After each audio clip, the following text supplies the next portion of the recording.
लिखा होना बड़ा जरूरी है।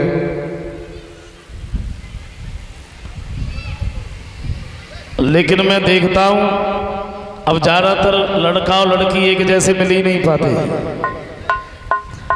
लड़की अगर पढ़ी लिखी है, चतुर चालाक है, होशियार है तो वैसा लड़का नहीं है, और लड़का अगर ज्यादा पढ़ा लिखा है तो वैसी लड़की नहीं है। लेकिन ऐसा नहीं होना चाहिए। लड़का अगर पढ़ा लिखा है तो लड़की भी पढ़ी लिखी बहुत जरूरी है, नहीं तो फिर टेंशन। अब टेंशन में तो खैर सभी है, ऐसा कोई नहीं जो टेंशन में ना हो। हम लोग यहाँ बैठे जरूर हैं, बैठे तो जरूर हैं, लेकिन दिमाग में क्या चल रहा है कोई पता नहीं क्या चल रहा है, क्योंकि अब लोगों का दिमाग तो फ्री रहता ही नहीं है। शरीर को आराम है, दिमाग को नहीं। टेंशन में तो सभी है। कोई धन की टेंशन में है, किसी को बीवी की टेंशन है, किसी को बच्चों की टेंशन है, कोई ऑफिस में गए तो साहब की टेंशन है। अच्छा, किसी को इसी की टेंशन है कि क्या करे, पेंशन ही नहीं है।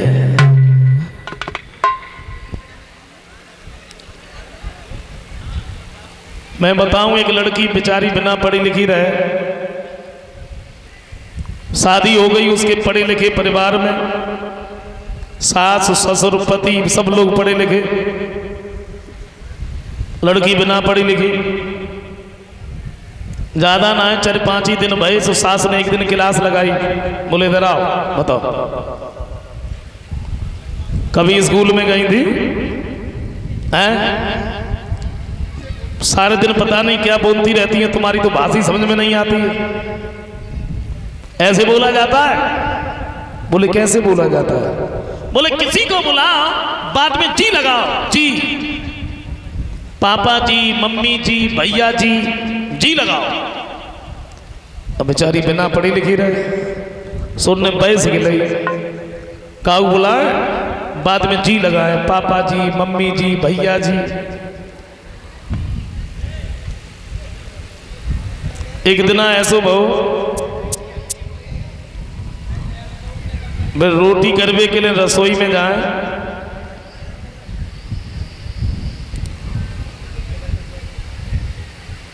और भाई से बोल उठी, बोले मम्मी जी। हाँ? बोले तमा जी तो हमारे पास में, चिमटा जी कहां धरे? कहने का मतलब मेरा ये है, लड़का अगर पढ़ा लिखा है तो लड़की भी पढ़ी लिखी बहुत जरूरी है।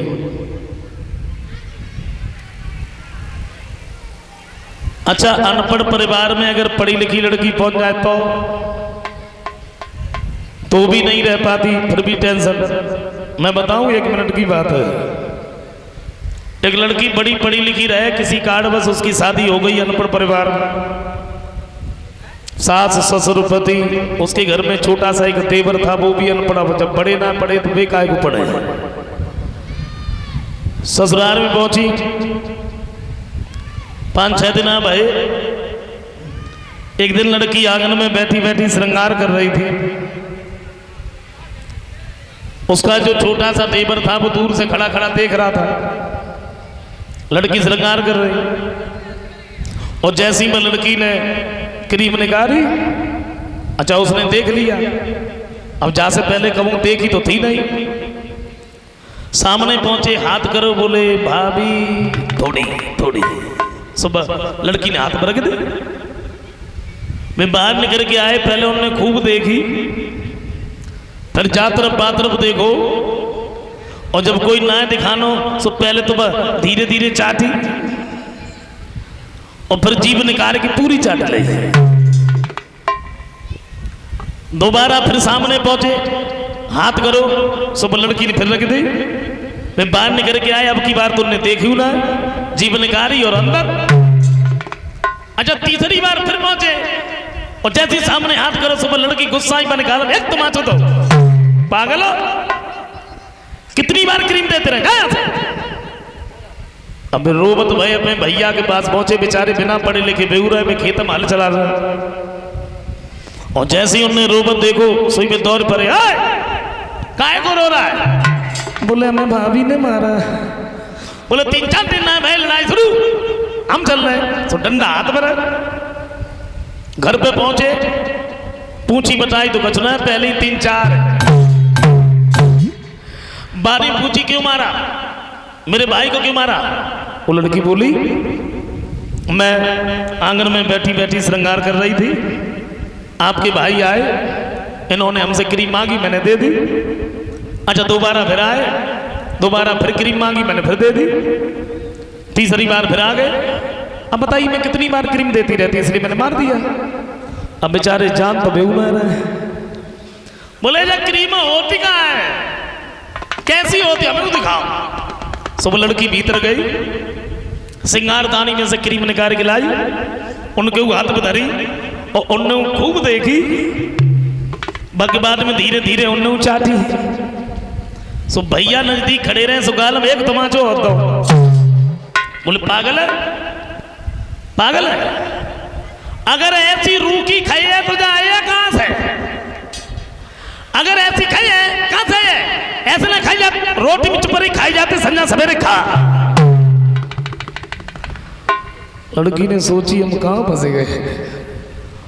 मेरे कहने का मतलब सिर्फ एक है, देखो लड़की अगर पढ़ी लिखी है तो लड़का भी पढ़ा लिखा होना चाहिए, लड़का अगर पढ़ा लिखा है तो लड़की भी पढ़ी लिखी होनी चाहिए। क्योंकि पति और पत्नी ये जिंदगी रूपी गाड़ी के 2 पहिए होते हैं।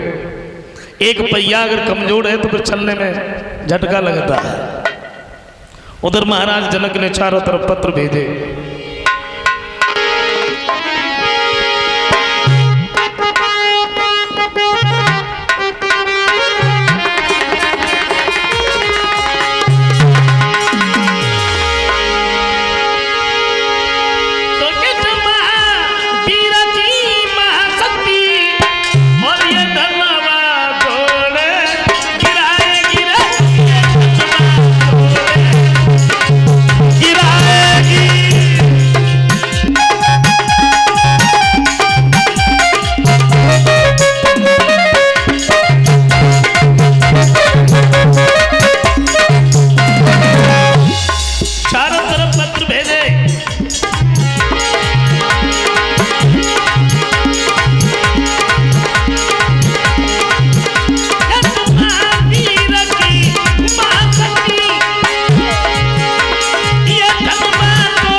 पत्र भेजे। उधर विश्वामित्र जी को खबर मिली सीता का स्वयंवर है।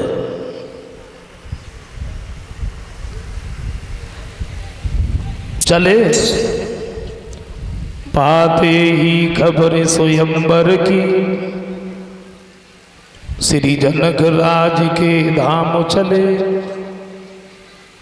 क्वार शुक्ला द्वादश को गुरु के संग में श्री राम चले।